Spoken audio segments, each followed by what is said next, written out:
Yeah, that's also what I mean by like imagination. Like Yeah. let's go back to imagination. Let's really that was something that I actually did make a short comic about this one at the very beginning of my own Oh, journey where I I want was to like, see this. I will share it. But I did Mm, because I went so right before I started this whole self-employment thing that was very scary. I went on a walk.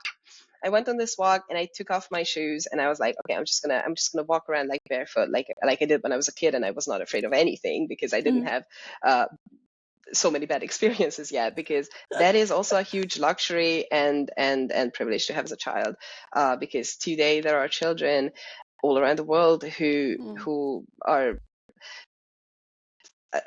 who are dying slash are being murdered in order for us to have the electronics upon which we are having this conversation. And I think that that's such a central part of things too, that that when we say collaboration, it does mean our neighborhoods, it does mean our regions, it does mean online, it does mean a lot of different collaborations, but it has mm, to also mean to want a mm, future of dignity and safety for everybody around the world. And if that mm, means that you will not get a new iPhone every 2 years, then that's what it means.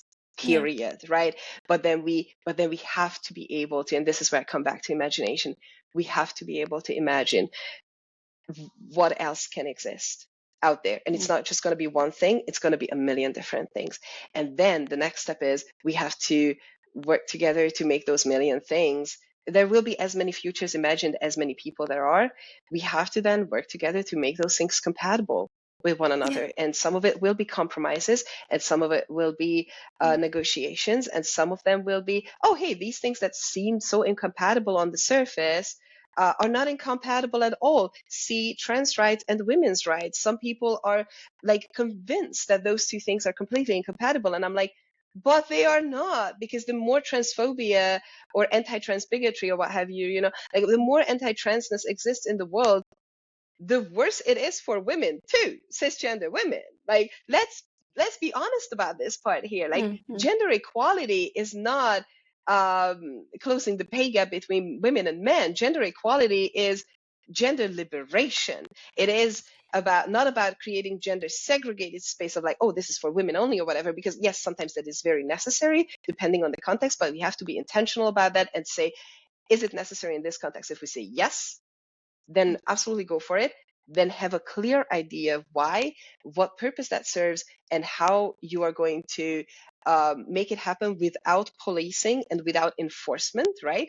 So that people mm. understand the sense behind it and say, yeah, okay, cool. So instead of like this whole gender segregation idea, just like, eh, like like liberation. It's about liberation. But yeah, anyway, I'm very passionate So about this part. It no, no, has to mean I can everybody. tell. I can tell. One thing I want to add to that, because you're inviting people to kind of consider some things in this. When you were saying about liberation, and it can't be something that is policed or enforced or this kind of thing. It has to be, something that we've all agreed on. I would definitely want to make certain that we keep in mind that human rights, are not something that need to exist by consensus. Okay. Yes, yes, So yes. I do want to like add in the fact that no, we do have to enforce some things, and it's not something that I would say like it can just be because the majority doesn't feel like it right now. It shouldn't exist. That's not. I don't want Yeah, to ever do that, because I think about the yeah. rights that I have as a person of color. They didn't exist because people decided at some point, like 100%. you know Yes. it's the right thing. Some people in some office decided to sign some documents, and they have some regulatory and procedure and protocol processes to help enforce those things. And that's how, yay, I got freedom. It's literally Yeah. not about sometimes consensus on these things. And you No, should never no. say the life of a person is something that we all have to agree on to have value. I mean, so yes, I definitely I understand where you're coming from, Yeah. but I would say we have to make certain that realistically, good things don't happen just because we agreed on it once and we said, "Oh, that sounds like a nice idea." You have to have processes, you have to have protocol, you have to have safeguards, you have to have that Yes. enforcement of things for them to actually stick. You know, Yeah. Yeah. so yeah. This is an extremely good point, and thank you so much for for clarifying on that, because I 100% agree. And I also see like how what I said definitely translated into that. What I was thinking, I do just want to say that like what I was thinking about when I said the whole like minus policing thing was, this is it. This is exactly what I'm talking about, right? Like, Yeah. because then your imagined future comes together with my imagined future. I'm like, oh yeah, okay, there is something for me to tweak here.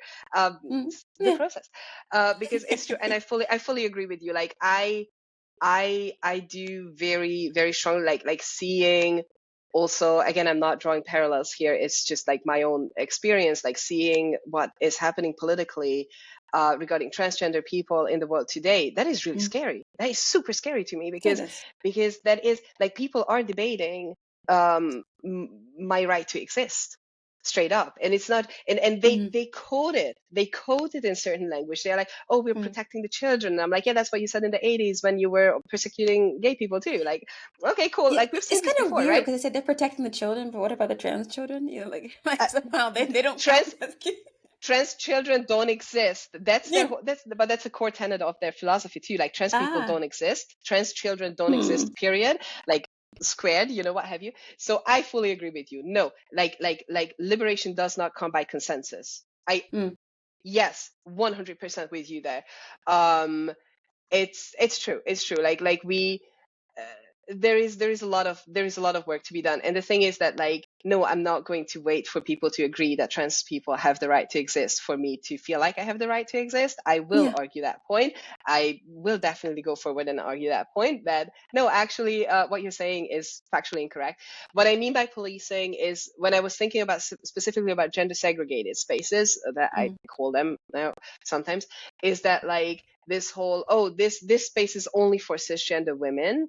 Mm. And the reason why I said that there needs to be more understanding and less policing, Mm. um because enforcing and policing are also not the same thing. So yeah, my Mm. use of enforcement was probably bad, but without like policing, like, is because, for example, in shelters, right, in Mm. shelters for that are for women, who are, say, trying to escape sexual abuse, or any sort of like abuse like that.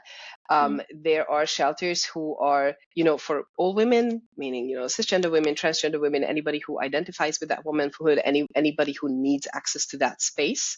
Mm. But then we have certain, like, trans exclusionary, I'm not going to call them feminists because they're not, trans exclusionary people who say no, women's shelters should be for cisgender women only. And so I'm like, Mm. if you want to create that space, so that's the bit that I meant, that like, if you want to create that space, there needs to be understanding why. Mm. And that cannot come at the cost of somebody else's right to live and survive. Yeah. Because then their logic is that, like, oh, trans women are men. I'm sorry, that's just what they think, right? And it's Mm. just not true. And we know that trans women are disproportionately affected by the kind of abuse that these shelters support women through. Mm. So what is your logic there? Then I need to understand what your logic is, and I don't, like, not just me, Mm. because like also I'm a trans man, so it's like it doesn't like affect me that much, Mm. arguably. Not gonna get into that, but the thing is, like that's what I mean by policing. Like, if we are creating Mm. those like segregationist spaces for like Mm. cisgender women or what have you, but so my argument here definitely can be seen as hypocritical, because then, like, when you create trans only spaces, then cis people can say like, what do you mean? So, I have to so understand why this exists. So that's why it's like a double-edged sword. So that I see yeah, no, exactly no, where your I point came definitely, in there. yeah, no. I'm very pragmatic. So when it Mm, comes down to it, like it's the same feeling I have about collecting data as it is when I think about, like, what are you doing with it in that sense? It has to make sense for the people that you're trying to serve, right? yeah, And I think honestly, there are some cases where I wish there was more, when I say intentionality, about the segments that we're trying yeah, to get to. Like for yeah. instance, when we talk about like women's issues, well, which women are you talking about? Like there are very different realities there. And I think honestly, we could do with a bit more, fine grained approaches for if we're trying to serve different groups in there, you know? Exactly. So Exactly. It's I'm not yeah. a person who will ever say like don't look at segmentation. I think it's absolutely going to be relevant for experiences. And Yeah. you know, I can see where there are cases where for most things you could say, okay, if we're trying to target this group or we need to make sure we're trying to serve this group, that you know, you have to look at the segmentations within it, otherwise you're not going to reach the people that you're trying to reach. Um, Yes. so I do want to kind of put that back out there because, like you said, it's a double-edged sword when you're talking about these kind of Yeah. things of like Yes. segmentations versus Yeah. not. Um, because oftentimes, if you don't look at things intentionally, as you're saying, you have to be able to justify. If you don't look at things intentionally, you're going to reach and serve a certain group that's oftentimes the most privileged within it, and only that group, you Yes. know? Yes. Um, Yes. so, you know, I would like to see that there were more spaces that were catering to different groups.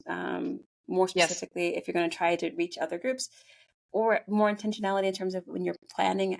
You may have a broad group if you're going to say all kinds of gender minority groups, you know, or minoritized genders, to put it in a better way. Yeah. Um, then you would need to look within those groups, understand what the realities are for those. Yes. Um, Yeah. I oftentimes get like, do you ever hear this? Like sometimes when people are grouping together, they'll group together women and non-binary people, right? As if non-binary people are like women light, you know? Do you ever get that? Yes. Like, and I always kind of bristle at that. And it's not to say that I don't think we should include non-binary people or agender people or things like this. But I when you look at the data and you look at how things are happening and what their experiences are, very seldom are they actually going to be identical experiences, you know? Very different kind Yes. of things. I think that if you're really trying to serve those communities, oftentimes it makes more sense to separate that if you're trying to serve those different groups. So I feel you on that.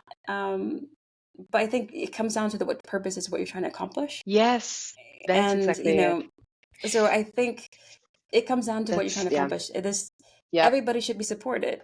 But the question is, how do we do that in a way that actually does that? As opposed to Thank just does you. it in name only, Exactly. you know? Exactly. And I think that you said the key word there. It's intentionality.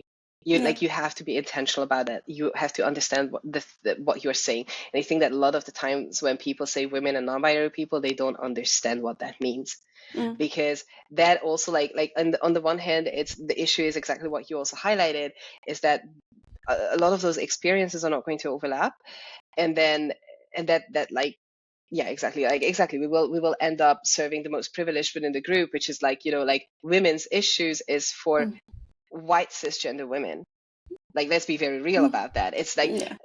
that's when people say And it's women's nothing. I mean, like, equality or women's issues or whatever, yeah, and that's they're a that's valid that's when the group. thinking stops. They They're a are a valid valid group, and they they definitely, you know. they are a But valid we have group. other groups, you know. I think. Exactly. And then when those other groups speak Yeah. up and say, hey, how about us? Then the privileged group whose perception is Mm, like, oh, but we have made so much progress. And like, we didn't leave you behind. And I was like, you kind of did. But anyway, so back to the women and non-binary thing. So that is one thing, right? Like yeah. first of all, there is like not this understanding, not this intentionality that I love that word. It's and Mm, I at some point I was like my big aha moment. It happened like 2-3 months ago. I don't know. mm, Where I was like, oh, what is the difference between intentionality and control? And that is one question, journaling question, and just thinking about question that I come back to every month. I wrote that mm, down somewhere where I'm like, what is the difference between intentionality and control? And whatever issue I'm facing, the answer is usually in that. So anyway, mm. again, another tangent. I even took my meds today. Why am I being like this? But so the thing is, coming back to women and non-binary people, it Yeah. also straight up like it just solidifies this Mm, idea that, oh, non-binary people are women light, exactly as you said. mm, And then the other thing is, who is going to be excluded from those spaces if it's a physical space? mm, Well, anybody who looks like what we think of when we think man. mm, So say non-binary people who, okay, I'm not a fan of this, but I will say it for the sake of clarity, whatever, right? Who were assigned male at birth, and like, for all intents and purposes, look like a man. um, mm, they will not be welcome in that space. I'm sorry, they will not, even though they do mm, 100% fall under the umbrella women and non-binary people. But because for people it's like, oh, it's women and women light, or women and women who have a very complicated relationship to being woman or whatever, like it just like really really like does this thing to your thinking. And then what about non-binary people who look like men?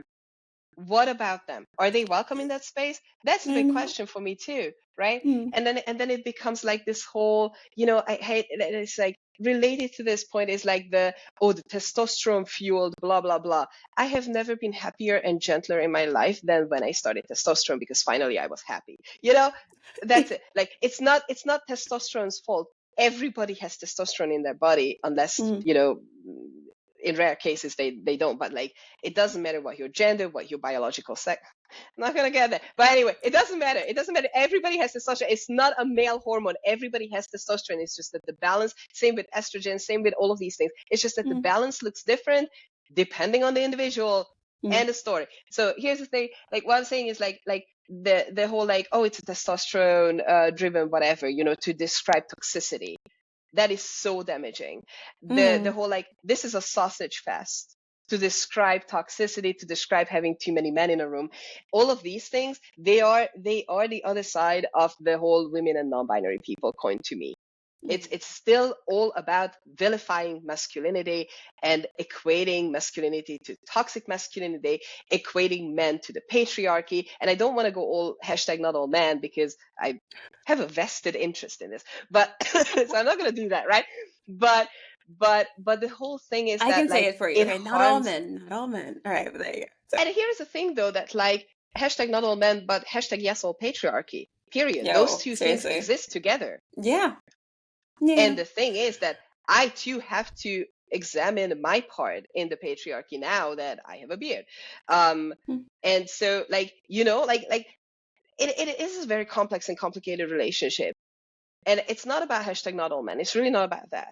But Mm. what it is about is that it does harm people. It Mm. harms everybody. Like this whole equating masculinity with toxic masculinity, equating men with the patriarchy, that harms Mm. all of us. It harms all of us. It harms non-binary people. It harms women. It harms men. It harms anybody, everybody. It harms racially marginalized people. Like, Mm.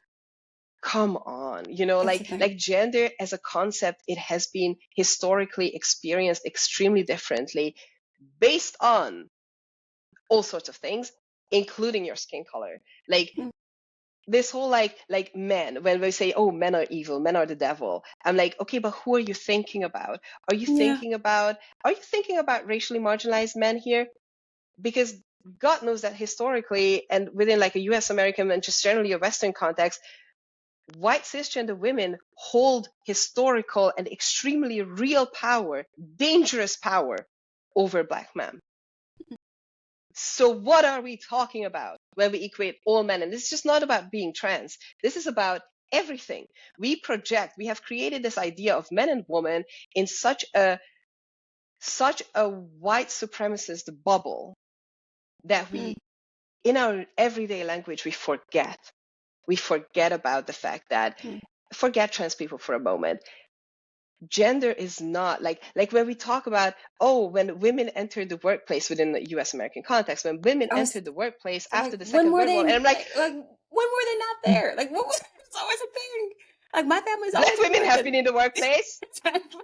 for many, many decades before that. What are you talking about? And this Yeah, is what I I know. say, that like It's when people say yeah. women, they mean cisgender white women, because Yeah. it's like we talk about women entering the workplace, the gender. And I'm like, okay, but again, you're not thinking about most women though, in No, you know what? general, But to be across the honest, world.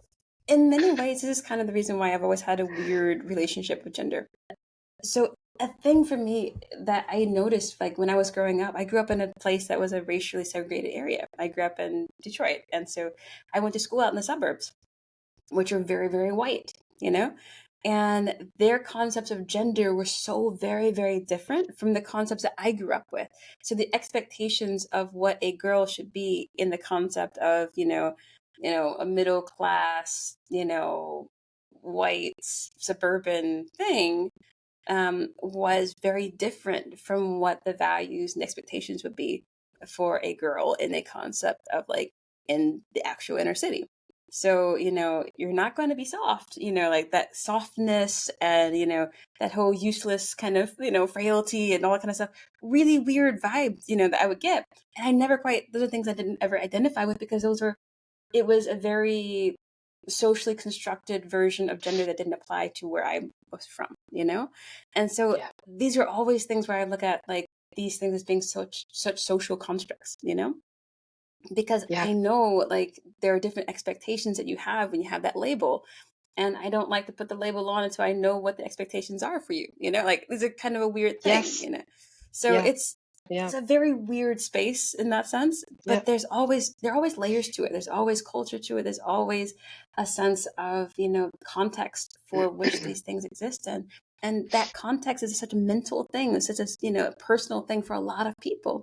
And they cannot understand that someone else's context, someone else's world is going to be different from the one that they've envisioned in their head. And it's the Yeah. strangest thing when you realize that you're interacting with 1,000 people or billions of people in their own little, mental bubbles of perception of how Yeah. things are. And it's a miracle upon miracles that we can actually interact and collaborate and make things happen when we have such very different, views and perceptions of how the world actually is and how Yeah. people fit within it. But that's our challenge. That's absolutely our challenge. When we talk about Yeah. inclusion, it's absolutely our challenge. We talk about diversity to somehow make it work where all these different perceptions and all these different views of reality somehow get to coexist in a way that we can all be safe and valued and we can all have the basic human respect and dignity that we all deserve.